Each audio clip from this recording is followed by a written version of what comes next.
এটুকু বলে আহান থামতেই দিশা বেশ কৌতূহলী হয়ে জিজ্ঞেস করলো। তারপর? আহান কিছু বলার আগে অভি বলে উঠলো। তারপর আহান বাংলাদেশে এসে আবার আমার সাথে যোগাযোগ করে, আর আমরা দুজনে মিলে মিশন আজম রহমান আর মীরা রহমানকে সংসারের জোর লাগানোর প্ল্যান শুরু করে দিই। আমাদের প্ল্যান অনুযায়ী আমি চাচুর সাথে কথা বলে লেখাপড়ার নাম করে ইউরোপের একটা মেডিকেলে গিয়ে ভর্তি হই। তারপর সেখানে গিয়ে লেখাপড়ার পাশাপাশি চাচুর সাথে ওনার বিজনেসে হাত লাগাই।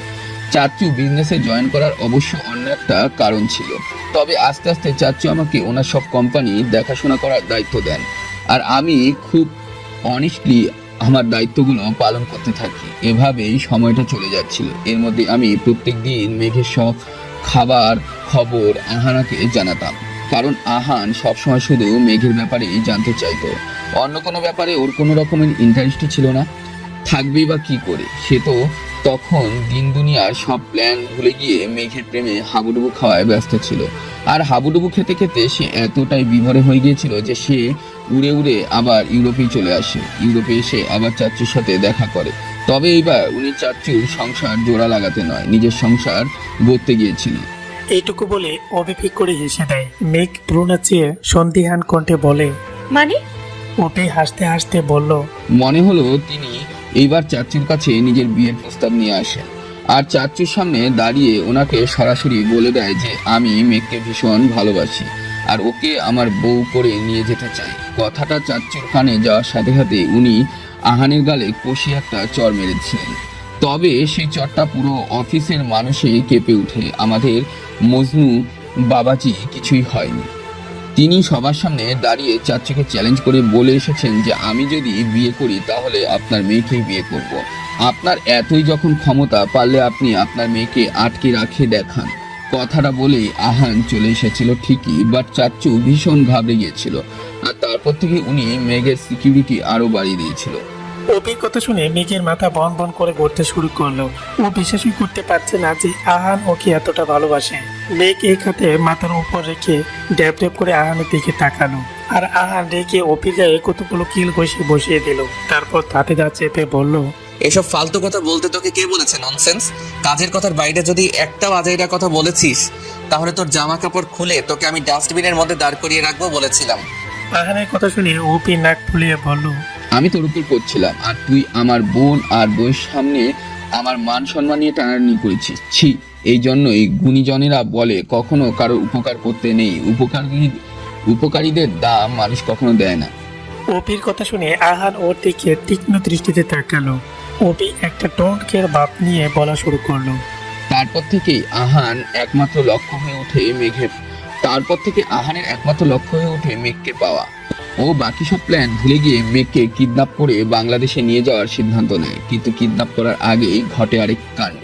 কোথা থেকে হুট করে জেরিন এসে মেঘ সেজে আহানের বাড়িতে ঢুকে পড়ে, আর কাকিমণি বোকার মতন জেরিনের সব কথা বিশ্বাস করতে শুরু করে। আমার প্ল্যানের গড়বড়টা মূল এখান থেকেই শুরু হয়। আমরা খোঁজ নিয়ে জানতে পারি এটা জেরিনের একার প্ল্যান না, এটার সাথে রহমান পরিবারের আরো অনেকেই যুক্ত আছে। তাই আমরা তখনকার মতন মেঘকে কিডন্যাপ করার আইডিয়াটা মাথা থেকে ঝেড়ে ফেলে জেরিনের সাথে জড়িয়ে থাকা অন্যান্য পক্ষীদের ধরায় মনোযোগ দিই। কিন্তু এর মধ্যেই ঘটে যায় আরেক দুর্ঘটনা। হঠাৎ করে চাচু একদিন আমাকে এসে জানায় ওনার হার্টে ব্লক ধরা পড়েছে, আর ডাক্তার বলেছে খুব দ্রুত এগুলো ট্রিটমেন্ট না করলে ব্লকগুলো ক্যান্সারের রূপ নিতে পারে। চাচুর মুখে এসব কথা শুনে আমার মাথা পুরো এলোমেলো হয়ে গিয়েছিল। আমি কিছুক্ষণের জন্য পুরো বাকশূন্য হয়ে গিয়েছিলাম। ওই মুহূর্তে দাঁড়িয়ে আমার ঠিক কী করা উচিত আমি কিছুই বুঝতে পারছিলাম না। তার উপর চাচু আমাকে দিয়ে ওয়াদা করেছিল যাতে আমি এই ব্যাপারে আমি কাউকে কিছু না বলি, তাই আমি এই ব্যাপারে আহানকে কিছু বলতে পারিনি। কথাগুলো বলে অভি একটা দীর্ঘশ্বাস ফেলল, আর পাখিদের সবার চোখে মুখে নেমে এলো বিষাদের ছায়া। অভি মেঘের দিকে তাকিয়ে বলল। দিনগুলো এভাবে কেটে যাচ্ছিল, কিন্তু এর মধ্যে ঘটলো আরেক কাহিনী। চাচু ওনার ট্রিটমেন্টের জন্য সিঙ্গাপুরে চলে গেল, আর আমাকে বাবা জরুরি খবর দিয়ে বাংলাদেশে নিয়ে আসলো। তখনই আমার লোকের থেকে জানতে পারলাম তুই আর দিশা মিলে নিজেদের পাসপোর্ট ভিসা সব রেডি করে ফেলেছিস বাংলাদেশে আসার জন্য। আমি সবকিছু জেনেও না জানার ভান ধরেই রইলাম। আমার গার্ডদের আগেই বলে দিয়েছিলাম তোরা যেখানেই যাস না কেন ওরা যাতে তোদের না আটকায়, কারণ তখন আমার মাথায় অন্য প্ল্যান ঘুরছিল। অপির কথার মতে তিশা অবাক কণ্ঠে বলল, তার মানে তুমি সেদিন সবাইকে মিথ্যে কথা বলেছিলে? আমাদের বাংলাদেশে আসার খবরটা তুমি আগে থেকে জানতে? অপি স্বাভাবিকভাবেই বলল, হ্যাঁ, সেদিন সবাইকে আমি মিথ্যা বলেছিলাম। আমি তোমাদের আসার খবরটা আগে থেকেই জানতাম, তবে তোমাদের এখানে আসার কারণটা তখনও আমার কাছে স্পষ্ট ছিল না। সেটা বাংলাদেশে আসার পর মেঘ যখন আমাকে বলেছিল ও নাকি চাচ্চুর অসুস্থতার ব্যাপারে সবকিছু জেনে গেছে আর ওনার ডায়েরি পড়ে ওনার কোনো একটা উইশ পূরণ করার জন্য এখানে এসেছে, তখনই আমার কাছে পুরো ব্যাপারটা স্পষ্ট হয়। মেঘ এতক্ষণ চুপচাপ দাঁড়িয়ে সবার কথাগুলো শুনছিল। অভির কথা শেষ হতেই ও হঠাৎ শান্ত সুরে প্রশ্ন করলো, আচ্ছা, আমরা যখন বাংলাদেশে এসেছিলাম আহান ভাই কি তখনও বাবার অসুস্থতার ব্যাপারে কিছু জানতো না? মেঘের প্রশ্ন শুনে আহান গম্ভীর কণ্ঠে বলে উঠল, না, অভি আমাকে এই ব্যাপারে কখনো কিছুই বলেনি। হঠাৎ করেই ও আমাকে একদিন ফোন করে বলেছিল তুমি আর দিশা নাকি বাংলাদেশে আসছো। কথাটা শুনে প্রথমে আমি ভেবেছিলাম অভি আমার সাথে মজা করছে, কিন্তু ওর কথার গম্ভীরতা শুনে বুঝতে পারলাম যে ও মজা করছে না, সিরিয়াসলি কথাগুলো বলেছে। আমি ওকে অনেকবার তোমার আসার কারণটা জিজ্ঞেস করেছিলাম, কিন্তু ও আমাকে কিছুই বলেনি। তাই বাধ্য হয়ে আমাকেই সবকিছু খুঁজে বের করতে হলো। তবে সবকিছু খুঁজে বের করতে করতে ততক্ষণে অনেকটা দেরি হয়ে গিয়েছিল। আহান আর অভি সব কথা শুনে মেঘ আর দিশা টপ করে রাস্তার উপরে বসে পড়লো। ওদের এই মুহূর্তে ঠিক কি রিয়াকশন দেওয়া হচ্ছে সেটা ওরা নিজেরাও বুঝতে পারছে না। দুজনেই একে অপরের দিকে অসহায় দৃষ্টিতে তাকিয়ে আছে। আচমকা অভি এসে ওদের সামনে হাঁটু কেড়ে বসে সন্দিহান কণ্ঠে বলল, আচ্ছা, তোরা চাচ্চুর কোন উইশটা পূরণ করতে বাংলাদেশে এসেছিস সেটা তো আমাদেরকে তোরা এখনো বলিসনি। ওই ডায়েরিতে কি এমন লেখা ছিল যে যেটা পড়ার পর তোরা এত রিস্ক নিয়ে এখানে আসার সিদ্ধান্ত নিলি? মেঘ রাগে চোখে অভির দিকে কিছুক্ষণ তাকিয়ে থেকে ওর নাক পড়া একটা ঘুষি মারলো। তারপর তাতে তার চেপে বলল, বলবো না। তোর মতো বিশ্বাসঘাতক ছাত্রা উজবুক মিথ্যাবাদীর সাথে আমি কোনো কথাই বলতে চাই না। তুই আমার চোখের সামনে থেকে দূর হয়ে যা, আর যাওয়ার আগে তোর এই শয়তান বন্ধুকেও মাথায় তুলে নিয়ে চলে যাস। তোদের দুটো চেহারা তো দূরে থাক, আমি তোদের ছায়াটাও দেখতে চাই না। আহান বুকে হাত কেচে গাড়ির সাথে হেলান দিয়ে বিরক্তি মুখ নিয়ে দাঁড়িয়ে আছে। ওর সামনে অপি দাঁড়িয়ে দাঁড়িয়ে সেই কখন থেকে নিজের নাকে টোকা চষে যাচ্ছে। মেঘের ঘুষি খেয়ে বেচারার নাকে টোকা একদম পাকা টমেটোর মতো লাল হয়ে গেছে। ওদের থেকে কিছুটা দূরে মেঘ আর দেশে আকালে হাঁপিয়ে রাস্তার উপরে বসে আছে। দুজনের রিয়াকশন দেখে মনে হচ্ছে কেউ একটু আগে ওদের কারেন্টের তারের সাথে বেঁধে ঘন্টাখানিক শর্ট দিয়ে তারপর এখানে এসে বসিয়ে দিয়েছে। সে যখন থেকে ওরা দুজন সমস্ত সত্যিটা জেনেছে তখন থেকে এইভাবে রাস্তার উপর বসে কালে হাতে কি যেন বেঁধে যাচ্ছে।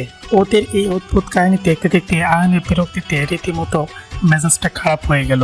ও মুখ থেকে একটা বিরক্তি সূচক চ শব্দ উচ্চারণ করে অপির দিকে তাকিয়ে বলল, আজকে সারাদিন কি এখানেই দাঁড়িয়ে দাঁড়িয়ে কাটানোর প্ল্যান করেছিস নাকি? করে থাকলে বল, আমি চলে যাচ্ছি। কারণ এভাবে রাস্তায় দাঁড়িয়ে হাওয়া খাওয়ার কোনো শখ বা ইচ্ছে কোনোটাই আমার নেই। আহানের কথা শুনে অপি কপাল কুঁচকে বলল, আজব, আমি কি করছি? আমাকে বলেছিস কেন? আহান বিরক্তি সুরে বলল, তো কাকে বলবো? অপির পাশে তাকিয়ে মেঘ দিশাকে দেখিয়ে বলল, ওদেরকে বল, দেখছিস না দুজন দিন দুনিয়া ভুলে গিয়ে রাস্তার মাঝে ধ্যান করতে বসেছে। আহান গাড় করে দিশা আর মেঘের দিকে তাকিয়ে ব্যঙ্গাত্ম ভঙ্গিতে বলল, এই যে ম্যাডামরা, আপনাদের দুজনের ধ্যান করা কি শেষ হয়েছে? শেষ হলে বলুন, আমাদের ফিরতে হবে। আর না হলে আপনারা এখানে বসে ধ্যান জ্ঞান যা খুশি করুন, আমি বাড়িতে চলে যাচ্ছি। কারণ আমার পক্ষে এখানে দাঁড়িয়ে দাঁড়িয়ে আপনাদের নাটক দেখা একেবারে সম্ভব হচ্ছে না। আহানের কথা শুনে মেঘ নিজের গাল থেকে হাতটা সরিয়ে সোজা হয়ে বসলো। তারপর আহানি থেকে কিছুক্ষণ তাকিয়ে থেকে কিছু একটা ভেবে চোখ জোড়া ছোট ছোট করে বলে উঠলো, আচ্ছা, আপনারা সবাই এখানে কিভাবে আসলেন? আপনারা কি আগে থেকেই জানতেন যে আমি আবির আমাকে এখানে নিয়ে এসছে? যদি জানতেনই তাহলে আসতে এত দেরি করলেন কেন? মেঘের এমন বোকা বোকা প্রশ্ন শুনে আহানের বিরক্তির মাত্রা আরো বেড়ে গেল। ও মেঘের দিকে তাকিয়ে চিবিয়ে চিবিয়ে বলল, হ্যাঁ, জানবো না কেন? অবশ্যই জানতাম। আবির তো আমাদের সাথে প্ল্যান করে তোমাকে এখানে নিয়ে এসেছিল। আর আগে আসিনি কারণ আবিরকে তোমার সাথে রোম্যান্স করার জন্য সময় দিচ্ছিলাম। ভেবেছিলাম তোমাদের রোম্যান্স করা শেষ হলে তারপর আমরা আসবো। বলে আহান হন হন করে হেঁটে গাড়িতে গিয়ে উঠে বসলো। তারপর গাড়ি স্টার্ট দিয়ে উচ্চ স্বরে অপিকে উদ্দেশ্য করে বলল, অভি, আমি চলে যাচ্ছি, আমার ইম্পর্টেন্ট কিছু কাজ আছে। এখন তোরা এখানে বসে বসে যা খুশি করতে পারিস। কথাটা বলে আহান আর কাউকে কিছু বলার সুযোগ না দিয়ে দ্রুত গাড়ি ড্রাইভ করে ওখান থেকে চলে গেল। আহান যেতে মেঘ মুখ বাঁকিয়ে বলল, যা বাবা, কি এমন বললাম যার জন্য রেগে একদম বোম হয়ে গেল? কোনো ডাউট থাকলে ক্লিয়ার করবো না নাকি? অবি ফোঁস করে একটা নিঃশ্বাস ছেড়ে বলল, ডাউট ক্লিয়ার করার জন্য এমন উল্টাপাল্টা প্রশ্ন করলে রেগে তো যাওয়ারই কথা। এখানে উল্টোপাল্টা প্রশ্নের কি আছে? আমাকে জানতে হবে না যে তোরা এখানে কিভাবে আসলি, আর আসলেই যখন এত দেরি কেন, আর আসলেই যখন তখন এত দেরি করে আসলি কেন? মেঘের কথা শেষ হতে অপি একটা দীর্ঘ শ্বাস ফেলে বলা শুরু করলো। তুই আবিরের সাথে চলে আসার পর আহান দিশাকে নিয়ে তাদের গাড়ির পিছু শুরু করে। ড্রাইভিং করতে করতে ও আমাকে কল করে সবটা জানায়। আমি তখন অফিসে ছিলাম। আহানের কাছ থেকে সবটা শুনে তখনই আমি অফিস থেকে গাড়ি নিয়ে বের হয়ে যাই। ভেবেছিলাম দিশাকে অপমান করার শাস্তি হিসেবে আবিরকে হালকা করে একটু টাইট দিব, তাই গাড়ি নিয়ে আহানের বলা লোকেশনে যাচ্ছিলাম। কিন্তু মাঝ রাস্তা আসতেই আহান আমাকে আবার কল দেয়। আমি ফোন রিসিভ করতেই ও জানায় ওদের গাড়িটা নাকি ও হারিয়ে ফেলেছে। অপি এইটুকু বলতে মেঘ প্রকোশকে জিজ্ঞেস করলো, পিছু যখন পড়ছিল তাহলে হারালো কিভাবে? মেঘের প্রশ্নের উত্তরে অপি কিছু বলতে যাবে তার আগে দিশা বলে উঠলো, আসলে যখন আবিরের কথাগুলো শুনে আমার এতটা খারাপ লেগেছিল যে আমি কান্না করতে করছিলাম বসে বসে। আহান ভাইয়া বারবার আমাকে কান্না থামানোর জন্য বলছিল, কিন্তু আমি চেয়েও নিজের কান্না আটকাতে পারছিলাম না। তাই ভাইয়া আমার মন ভালো করার জন্য মাঝ রাস্তায় গাড়ি থামিয়ে দোকান থেকে আমার জন্য 1 বক্স আইসক্রিম কিনে এনেছিলেন। কিন্তু ততক্ষণে আবির আমাদের সামনে থেকে গাড়ি নিয়ে হাওয়া হয়ে গিয়েছিল। আমরা ভেবেছিলাম ও হয়তো তোকে নিয়ে বাসার দিকেই আসছে, তাই আমরাও সেই রাস্তা দিয়েই আসছিলাম। কিন্তু বাংলোর একদম কাছাকাছি আসার পরও যখন আমরা আবিরের গাড়িটা দেখতে পেলাম না, তখন আহান ভাইয়ার সন্দেহ হলো। উনি আগে থেকেই ওনার কিছু লোকদের মাঝ রাস্তায় দাঁড় করে রেখেছিলেন, যাতে আবির গাড়িতে পৌঁছানোর আগেই তারা ওকে আটকে রাখতে পারে। সেই জন্য ভাইয়া দ্রুত নিজের গাড়ি ঘুরিয়ে সেই লোকগুলোর কাছে এসেছিলেন। কিন্তু ওদের কাছে এসে আবিরের কথা জিজ্ঞেস করতে ওরা জানালো যে আহান ভাইয়া যখন থেকে ওদের ফোন করেছিল তখন থেকে নাকি ওরা ওই রাস্তায় দাঁড়িয়ে আছে, কিন্তু সেই থেকে এই পর্যন্ত ওই রাস্তাতে আবিরের গাড়িটা নাকি ওরা যেতে দেখেনি। ওদের কাছ থেকে এই কথা শোনার পর আহান ভাইয়া ভীষণ ঘাবড়ে গিয়েছিলেন, কারণ উনি বেশ ভালো করেই বুঝতে পেরেছিলেন যে আবির তোকে নিয়ে অন্য কোথাও একটা চলে গেছে। মেঘ বেশ মনোযোগ দিয়ে দিশার কথাগুলো শুনছে। দিশা এইটুকু বলতেই ও চিন্তিত কণ্ঠে জিজ্ঞেস করলো, তারপর কি হলো? আমরা যখন দাঁড়িয়ে দাঁড়িয়ে ভাবছিলাম যে তোকে কিভাবে খুঁজে বের করব, তখনই অভি আমাদের কাছে চলে আসে আর ওর ফোনের নাম্বার লোকেটার অ্যাপে তোর নম্বর দিয়ে সার্চ দেয়। তারপর তোর লোকেশন খুঁজে বের করে। কিন্তু তোর লোকেশন দেখে আমরা সবাই বেশ ভয় পেয়ে গিয়েছিলাম। ভেবেছিলাম আবির হয়তো তোকে কিডন্যাপ করে জঙ্গলের দিকে নিয়ে গিয়ে তোর সাথে উল্টাপাল্টা কিছু একটা করতে চাইছে। তাই আমরা তখন আর বেশি দেরি না করে দ্রুত সবাই ফোন নিয়ে দেখানো লোকেশনের দিকে রওনা হয়েছিলাম। কিন্তু আমরা পুরোপুরি রাস্তা পৌঁছানোর আগেই তুই নিজেই আমাদের গাড়ির সামনে চলে এসেছিস। এইটুকু বলে দিশা একটা স্বস্তির নিঃশ্বাস ছাড়লো। তারপর একটু হেসে বলল, জানিস, ওই লোকেশনটা দেখার পরে আহান ভাইয়া যখন ড্রাইভ করে এখানে আসছিলেন তখন উনি অদ্ভুতভাবে ছটফট করছিলেন। ওনাকে দেখে মনে হচ্ছিল কেউ ওনার গলা টিপে ধরেছে। ড্রাইভিং করতে করতে বারবার উনি ওনার হাতে উল্টো পিঠ দিয়ে চোখের কোণে জমে থাকা পানিটা মুছছিলেন। ওনার চোখে মুখে কেমন একটা আতঙ্কের ছাপ ছিল। আমি এই প্রথমবার ওনাকে এতটা ভয় পেতে দেখেছি। এর আগে ভাইয়াকে কখনো এতটা অগোছালো রূপে দেখিনি। দিশার মুখে কথাগুলো শুনতে শুনতে অজান্তে মেঘের ঠোঁটের কোণে হাসি ফুটে উঠলো। মুহূর্তেই ওর মধ্যে একটা অদ্ভুত ভালো লাগা কাজ করতে লাগলো। ও কোনো কথা না বলে বসা থেকে উঠে দাঁড়ালো। তারপর এগিয়ে গিয়ে গাড়িতে উঠে সিটির সাথে হেলান দিয়ে চোখ বন্ধ করে বসে রইলো। চোখ বন্ধ করতেই ওর চোখের সামনে ভেসে উঠলো আহানের সাথে কাটানো কিছু পুরনো স্মৃতিগুলো মনে করতেই হঠাৎ করে মেঘের হৃদস্পন্দনের গতি দ্রুত বেড়ে গেল। ও এক হাত বুকে পা পাশে রেখে একটা নিঃশ্বাস ছেড়ে স্নিগ্ধময় একটা হাসি দিল। দেখি মেঘের এমন অদ্ভুত কাণ্ড দেখে দিশা আর অভি দুজনে বেবাচিকা খেয়ে হা হয়ে দাঁড়িয়ে রইল। রাত 11:30। মেঘ ঠোঁট ফুলিয়ে বারান্দার রকিং চেয়ারের উপর বসে আছে। কাঁদতে কাঁদতে ওর চোখ আর নাকের টোকা একদম ফুলে গেছে। কিছুক্ষণ আগে অভি দিশা এসে ওকে ডিনার করার জন্য অনেকবার ডেকে গেছে, কিন্তু ও কারোটাকে কোনো সাহস দেয়নি। এমনটা নেই যে ওর খিদা পায়নি।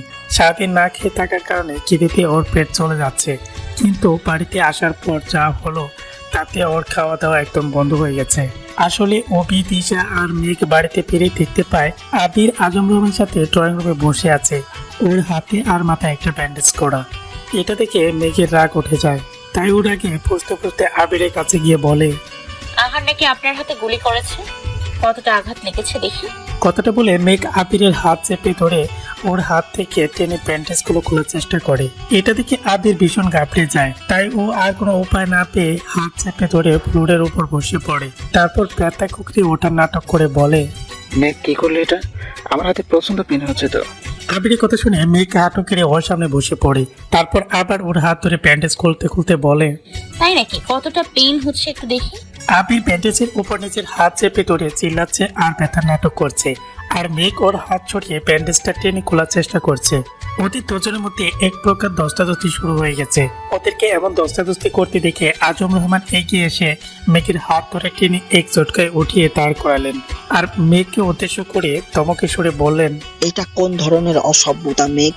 তুমি দেখতে পাচ্ছ না যে ছেলেটার হাতে আঘাত লেগেছে? তারপরেও তুমি ওর ব্যান্ডেজটা ধরে এইভাবে টানাটানি করছো কেন? আজম রহমানের ধমক শুনে মেঘ কেঁপে ওঠে। ও আমতা আমতা করে বলে, বাবাই, আসলে আমি দেখতে চাইছিলাম যে আহান সত্যি কি ওনার হাতে গুলি করেছে, নাকি উনি মিথ্যে কথা বলছে। আজম রহমান চোয়াল শক্ত করে বলে, এত কিছু কে দেখতে বলেছে তোমাকে? আহান গুলি না করলে ও কি মিথ্যা বলছে আমার কাছে? বলতেও তো পারে, আজকাল কারোর উপরেই পুরোপুরি বিশ্বাস করা যায় না বাবাই। মেঘ কথাটা শেষ করতে আজম রহমান বাসকায় কণ্ঠে উঠে আরো জোরে একটা ধমক দিয়ে বলে, সেটা একদম মুখে মুখে কথা বলবে না। যাও, নিজের রুমে যাও। আমি কাকে বিশ্বাস করব আর কাকে বিশ্বাস করব না সেটা একান্তই আমার ব্যাপার। এটা নিয়ে আমি তোমার কাছ থেকে কোনো কথা শুনতে চাই না। তুমি যাও এখান থেকে। আজম রহমানের কথা শুনে সাথে সাথে মেঘের চোখ চোরা থেকে চল করতে লাগলো পানি। ও অভিমানী দৃষ্টিতে এক পলক আজম রহমানের দিকে তাকিয়ে দৌড়ে উপরে চলে গেল। উপরে এসে রুমে ঢুকে সেই যে দরজা লক করে দিয়েছে, তারপর আর দরজা খুলেনি। দুপুরের পর থেকে এখন পর্যন্ত আজম রহমান, দিশা, অভি কতবার ওকে এসে ডেকেছে, কিন্তু দরজা খুলেনি। মেঘ কারো ডাকে কোনো রেসপন্স করেনি। মেঘ রকিং চেয়ারে তুলছে আর আজম রহমানের কথাগুলো মনে মনে ভাবছে। কথাগুলো ভাবতে ভাবতে ওর চোখ থেকে পানি গড়িয়ে পড়ছে। মেঘের মনে আজকে ওর বাবার প্রতি এক আকাশ সমান অভিমান জমেছে। ও কখনো ভাবতেই পারেনি যে আবিরের জন্য ওর বাবাই ওকে এভাবে বকা দিবে। মেঘ অভিমানী কণ্ঠে বের করে বলে, তুমিও আমাকে আর আগের মতো ভালোবাসো না বাবাই। ভালোবাসলে ওই ছেলেটার জন্য আমাকে এইভাবে কষ্ট দিতে পারতে না। আমাকে কেউ ভালোবাসে না, এই পৃথিবীতে কেউ নেই আমার। কথাটা বলে মেঘ ফুপিয়ে কেঁদে উঠলো। কান্নার মাঝে হঠাৎ করে ওর কান্না একটা অদ্ভুত শব্দ ভেসে আসলো। ও মাথা তুলে তাকিয়ে দেখলো ওর সামনে কিছু একটা ধরে অন্ধকারের মধ্যে একটা অবয়ব দাঁড়িয়ে আছে। অবয়বটাকে দেখে মেঘ ভয় পেয়ে চেল্লিয়ে উঠলো, কিন্তু ওর গলা থেকে কোনো সাউন্ড বের হওয়ার আগেই অবয়বটা দ্রুত এগিয়ে এসে ওর মুখ চেপে ধরলো। তারপর ও কিছু বুঝে ওঠার আগেই ওকে টানতে টানতে রুমের মধ্যে নিয়ে আসলো। রুমের মধ্যে নিয়ে এসে ব্যালকনির দরজাটা লক করে দিয়ে ওর মুখ থেকে হাতটা সরিয়ে ছেড়ে দিল। লোকটা থেকে ছাড়াতে মেয়েকে বুকে হাত দিয়ে জোরে জোরে কয়েকটা নিঃশ্বাস নিতে লাগলো। আরেকটু হলেই ওর দমটা বেরিয়ে যাচ্ছিল। ও নিজেকে কোনো রকম সামলে নিয়ে সামনে ব্যক্তিটার দিকে তাকাতেই কিছু বলতে যাবে, তার আগেই ওর চোখ জোড়া ছাড়া বড়া হয়ে গেল। কারণ ওর সামনে আহান দাঁড়িয়ে আছে। আহানের হাতে মিডিয়াম সাইজের একটা শপিং ব্যাগ। এক বিস্ফোরিত চোখে আহানের দিকে তাকিয়ে দ্রুত কণ্ঠে বলল, আপনি এখানে কিভাবে আসলেন? কেনই বা আসলেন? কেউ যদি আপনাকে দেখে ফেলতো তখন কি হতো? আহান ডোন্ট কেয়ার একটা ভাব নিয়ে ওর হাতে থাকা ব্যাগটা টেবিলের উপর রাখলো। তারপর গায়ে পড়ে থাকা হুডি জ্যাকেটটা চেইনটা খুলতে খুলতে বলল, বাংলোর পিছনের গেট দিয়ে ঢুকে তারপর পাইপ দিয়ে বেয়ে বেয়ে তোমার বেলকনিতে এসেছি। তাই কারো দেখার কোনো চান্স নেই বললেই চলে, কারণ তোমার বাবার মাথা মোটা গবেট গার্ডেরা সবাই সামনের গেটে দাঁড়িয়ে আছে। কেউ এসে যদি তোমাকে এখান থেকে তুলেও নিয়ে যায়, তাও ওরা কিছু টের পাবে না। সবগুলো এক নম্বরের অপদার্থ। কথাটা বলতে বলতে আহান ওর গায়ে থাকা জ্যাকেটটা খুলে রিডিং টেবিলের সামনে রাখা চেয়ারটার উপরে রাখলো। মেঘ তাকিয়ে দেখলো আহান একদম খালি খেয়ে ওর সামনে দাঁড়িয়ে আছে। আহানকে এমন খালি খেয়ে দাঁড়িয়ে থাকতে দেখে মেঘ চোখ বড় বড় করে ওর দিকে তাকালো। তারপর অবাক কণ্ঠে বলল, হোয়াট ইজ দিস? আপনি জ্যাকেটটা কেন খুললেন? আপনি কি ভুলে গেছেন যে এই মুহূর্তে আপনি একটা মেয়ের রুমে দাঁড়িয়ে আছেন? আহান স্বাভাবিক কণ্ঠেই বলল,